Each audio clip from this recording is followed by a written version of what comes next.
Hey guys, welcome back to my channel. It's your girl, the Brooke Ashley.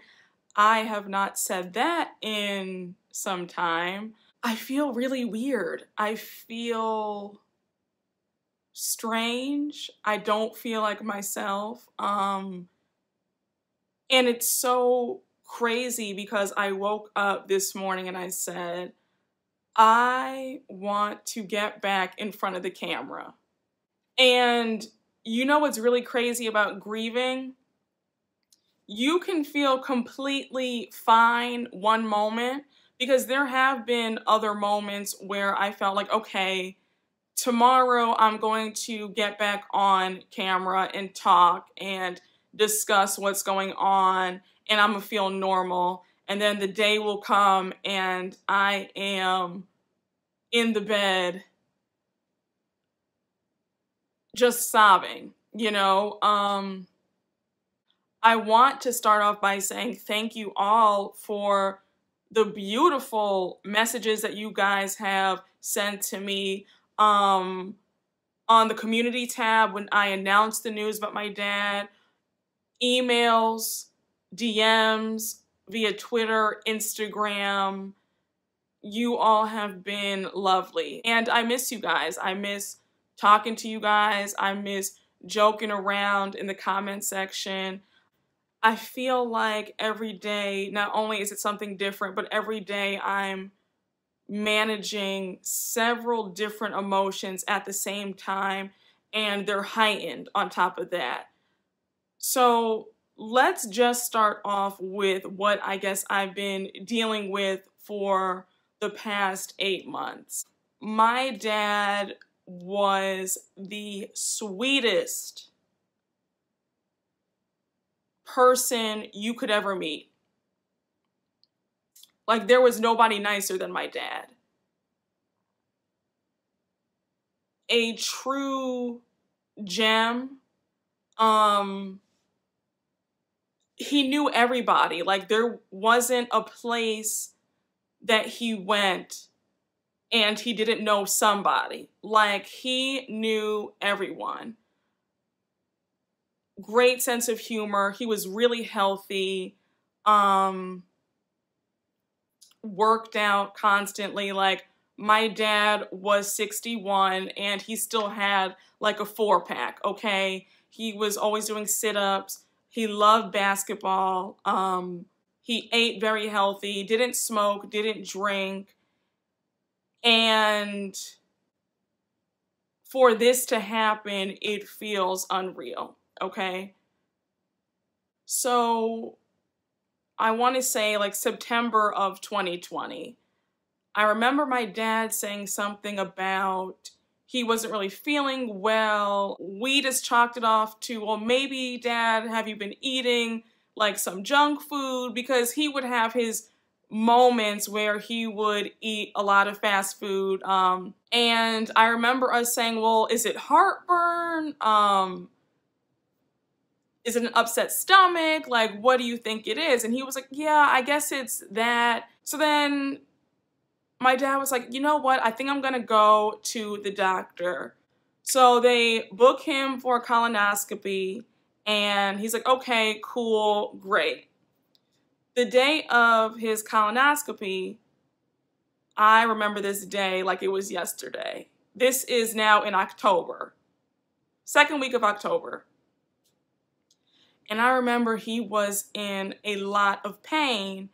And my mom was out that day and she said, can you drive Dad?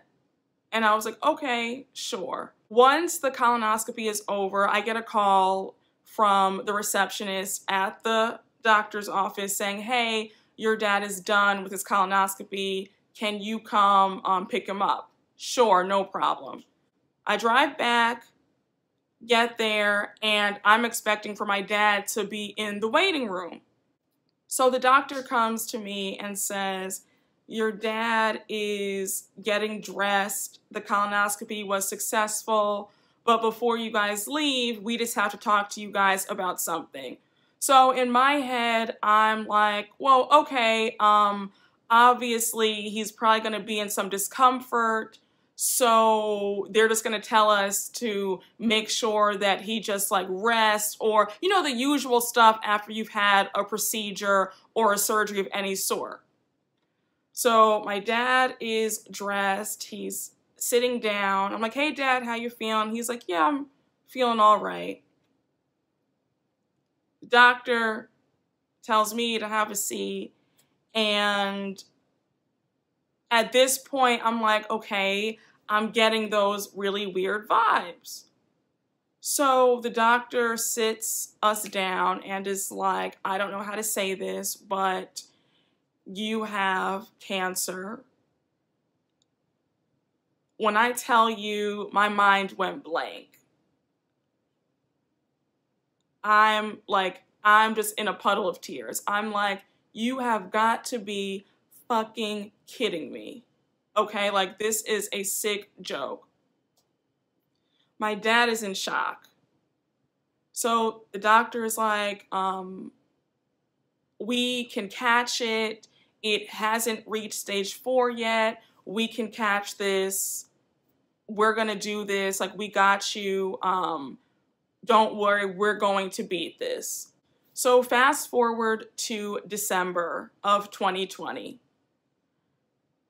We're all really happy. My dad has beat the cancer. Thank you, God. Thank you. Thank you, Jesus. Thank you, Jesus. Thank you. My dad is looking like himself again. He's really happy. So we're like, this is great. Like, the doctors caught it. The chemo helped. My dad beat this cancer in 2 months. Hallelujah. So fast forward to the end of January. We notice that my dad is not doing well. And it's kind of like, okay, is it the chemo leaving your body? Is that why you're still so tired? Like, he just looked very weak. Like, he looked sick. So my mom is convinced that my dad has COVID. And I'm like, oh, okay, that might be what it is. So my mom takes my dad to the ER, and she's like, hey, I think my husband has COVID. Can y'all see him immediately? So they rush him. The doctors see him, run tests. They come back. When I tell you, when I got the news, okay, my mom called me. When I tell you, I could have fallen all the way out. We find out that he does not have COVID, but instead the cancer came back. And not only that, it has now spread to his liver, and it is now stage 4. So I'm like, okay. So with all this happening, of course, I'm putting on a happy face. Everything is fine. And you know what the crazy part about life is? The fact that everything in my life was really going very well. Like, the success of my YouTube channel, coming out with merch, my relationships, my romantic life. I was like, okay now. But it's really crazy how on one end your life can be going so well, and it's that one little area that is all the way shitty. So I'm like, everything else is perfect except the fact that my dad has stage 4 cancer and is now fighting for his life, okay? So the coming months, February through May, it was my dad in and out of hospitals. My mom, God bless my mom. My mom is everything. But my mom was just the epitome of a prayer warrior, okay? She was praying morning, noon, and night. And for me, I was prayerful, but I was also nervous. I also had kind of detached myself from the situation because I just couldn't bring myself to really think about it. Because if I thought about what was really going on, I was going to lose it. So I detached myself, and I think that that was a defense mechanism because our bodies do protect us in different ways. So while that's going on, my mom is praying. My dad didn't want us to say anything about it. So imagine dealing with all this. Your parent who is ill doesn't want you to say anything about what's going on. So I remember around like March when things were looking bad. And I said, Dad, this is crazy. Like, you have so many friends, so many people who just love you. This is crazy that these folks do not know what's going on with you. And it was like a push to get him to tell. And I remember being so relieved once he started telling people. And then once we had the go-ahead to tell our friends what was going on. And it really felt like some relief in some sense because that's a very heavy burden to carry. And while I understand that the person dealing with the illness has every right to handle it how they want to, that is very heavy for loved ones to see and know that you're ill and we can't say anything. So all this is going on and it's getting worse.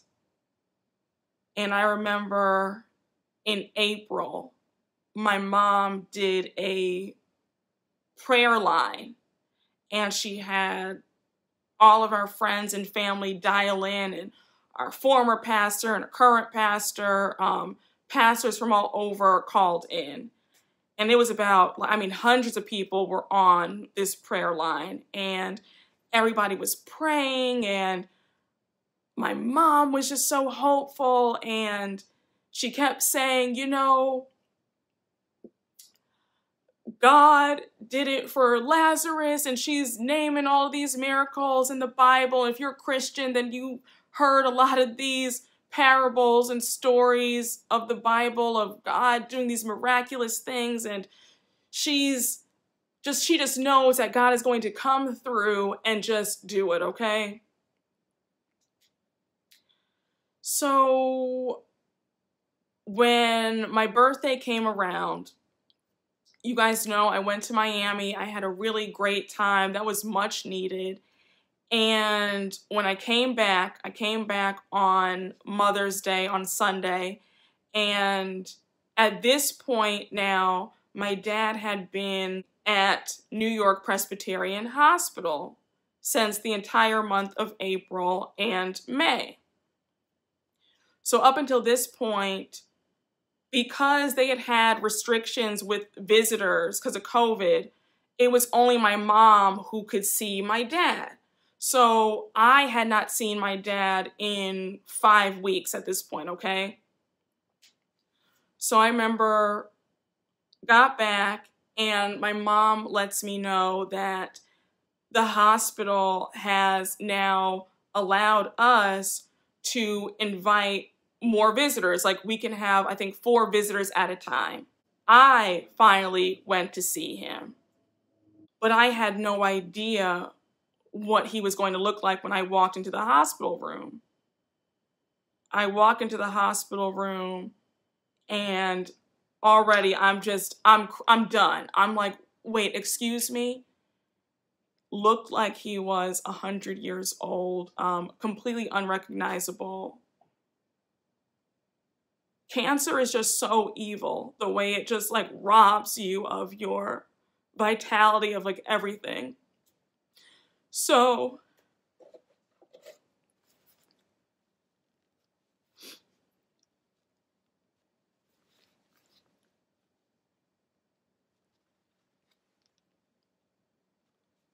oh, guys, I feel so shitty, okay? So, go in, see him for the first time since, 5.5 weeks. And I am inconsolable. And at this point, he couldn't talk, couldn't eat. He could barely open his eyes. I'm still trying to look cute for you guys, okay? So,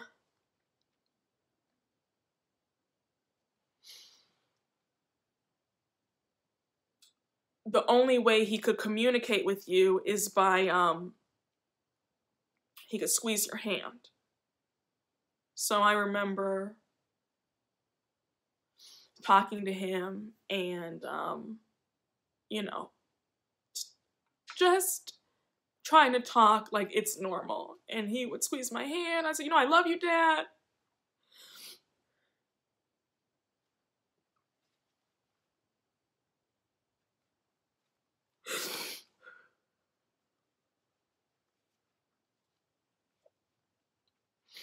This is my real life, guys. Sometimes things just suck. And I can't pretend. I can't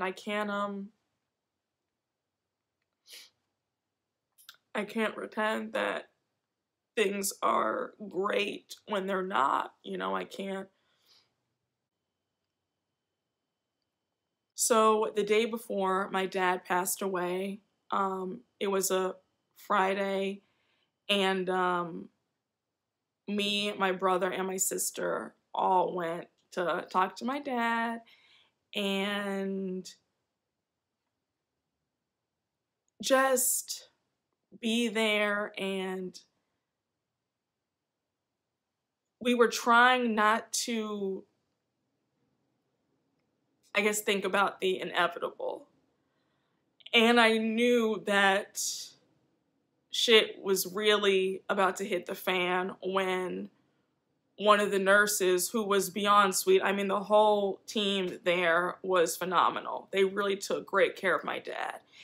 And one of the nurses brought in a pamphlet, and the pamphlet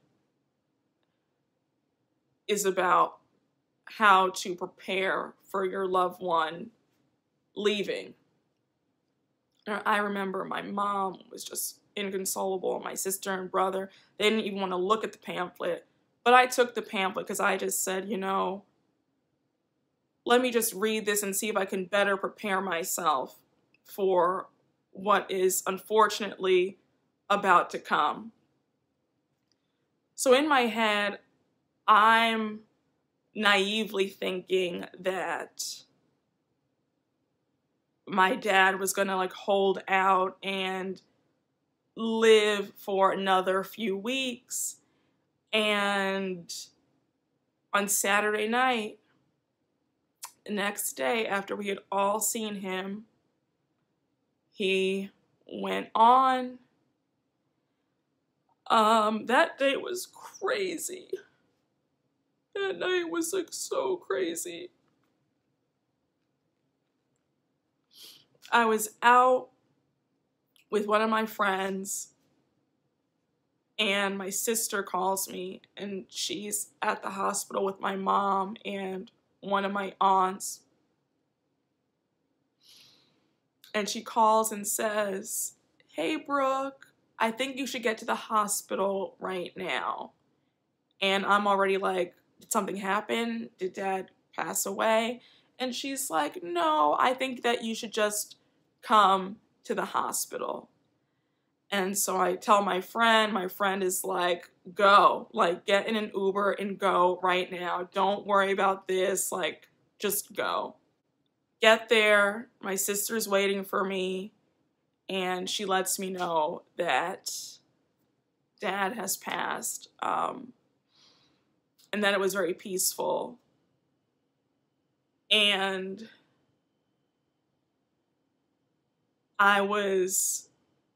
it was like, wait, what? Like, you know, like, what did you just say to me? I guess the only sort of relief that I have is he's not in pain anymore, because he was in so much pain and he was suffering.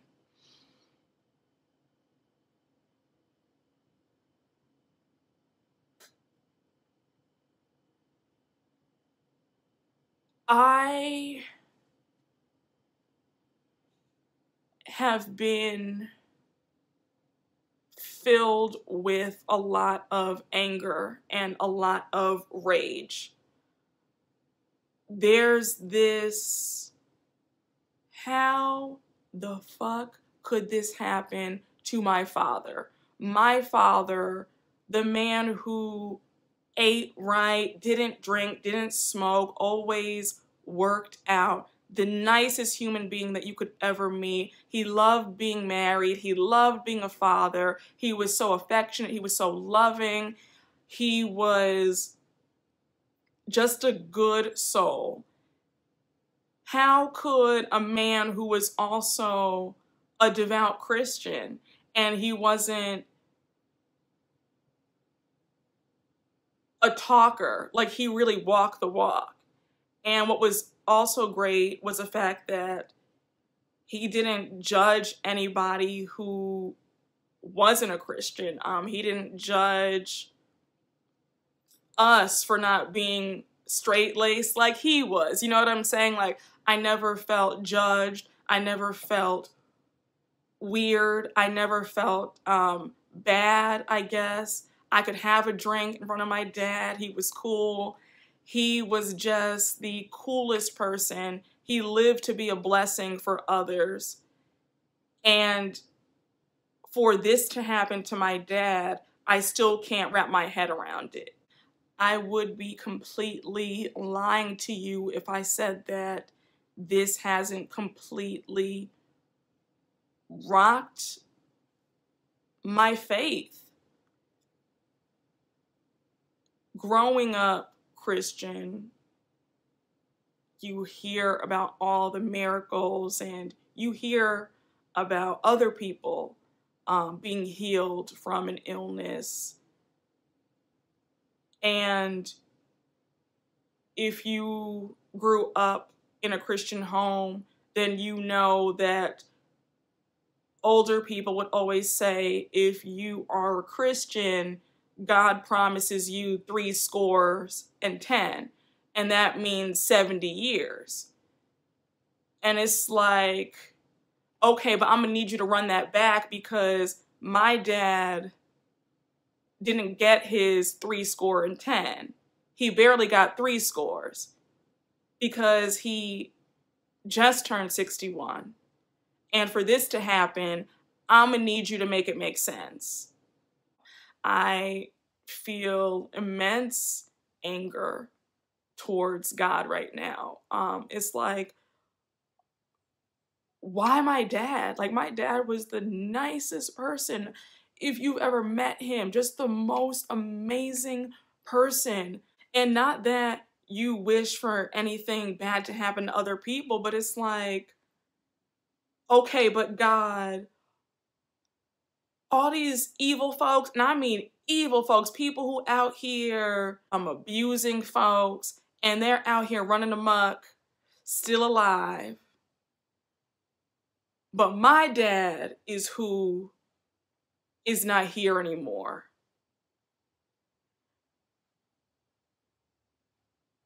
And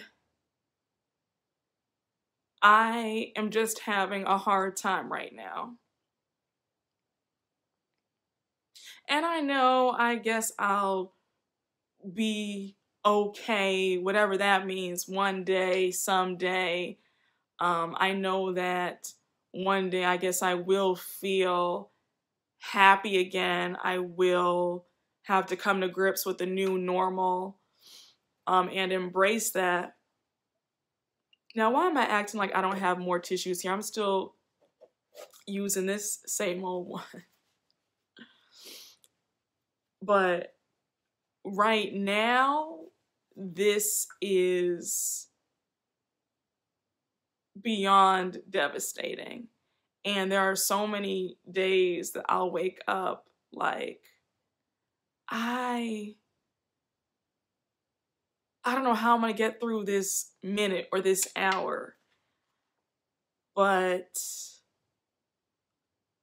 I knew I had to do this video, let you guys know what's going on, what I had been dealing with for the past 8 months. I knew that this would be hard. I wasn't looking forward to doing this video because a part of me just wanted to give you guys a Beverly Hills recap or talk about New York, and I just wanted to, I guess, talk about something fun. But I knew I couldn't do that. I had to give you guys an update. Yes, going forward, I will start getting back into the swing of things. I will start reviewing. I will definitely be reviewing season 6 of Potomac. She's about to do what she's about to do, and she's about to show what the girls should have did. I just want to forewarn you that some recaps might be a little bit late. When that happens, please give me the grace, because I know that I have a very long road ahead. I still can't completely wrap my head around this. And yeah, I want to say thank you for even watching this video. Thank you for just listening to me. And I'm beyond grateful to have such a fabulous and loving and wonderful YouTube family, because you all have really sent some very sweet words of encouragement. And to those of you who have shared with me that you have lost a parent as well, please know that my heart goes out to you. And this grief is no joke. Like, this is kicking my ass daily. But all in all, thank you for watching this. I love you guys, and I will see you guys soon. Bye.